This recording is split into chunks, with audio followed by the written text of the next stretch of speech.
Unsur hara atau nutrien merupakan senyawa kimia yang mutlak dipenuhi kebutuhannya agar tanaman tumbuh dan bereproduksi dengan optimal. Secara khusus, unsur hara berperan penting dalam metabolisme tanaman. Jika terjadi defisiensi, maka akan menyebabkan pertumbuhan yang abnormal. Oleh sebab itu, perlu dilakukannya pemupukan pada tanaman. Selain pemupukan, untuk menunjang optimalisasi hasil produksi pertanian, diperlukan tanah yang subur dan sehat. Keberadaan biota tanah berperan penting dalam hal ini. Tahapan-tahapan praktikum. Yang pertama yaitu persiapan lahan. Lokasi praktikum bertepatan di lahan percobaan Fakultas Pertanian Universitas Lambung Mangkurat Banjarbaru. Luas masing-masing petakan adalah 200 x 200 cm dengan jarak 50 cm per petakan. Tahap kedua adalah penanaman benih jagung. Benih yang digunakan adalah benih jagung manis yang ditanam dengan jarak 40 x 60 cm, sehingga diperolehi 16 lubang tanam yang masing-masing lubang diisi dengan 1-2 benih jagung. Tahap ketiga yaitu pemupukan. Pemupukan dilakukan ketika tanaman berumur 7 hari setelah tanam.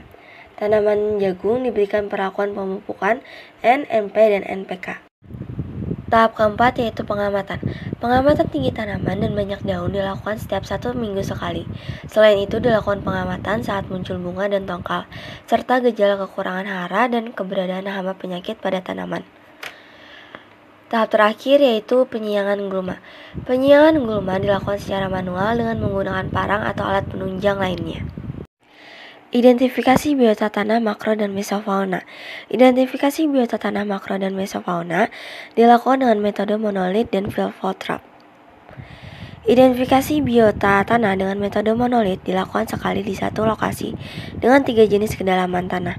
Sedangkan identifikasi biota tanah dengan metode Filtrotrap dilakukan pada satu lokasi selama 3 hari. Identifikasi dibantu dengan menggunakan aplikasi Google Lens dan pustaka lainnya.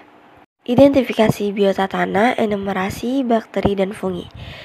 Identifikasi biota tanah, enumerasi bakteri dan fungi dilakukan dengan isolat mikroba yang bersumber dari sampel tanah komposit pada kedalaman 0-30 cm dari permukaan tanah. Pengamatan isolat mikroba dilakukan pada 24 jam, 48 jam, serta 72 jam. Pengamatan isolat mikroba bertujuan untuk mengetahui jumlah koloni, warna koloni, bentuk permukaan koloni, bentuk tepi koloni, dan bentuk koloni.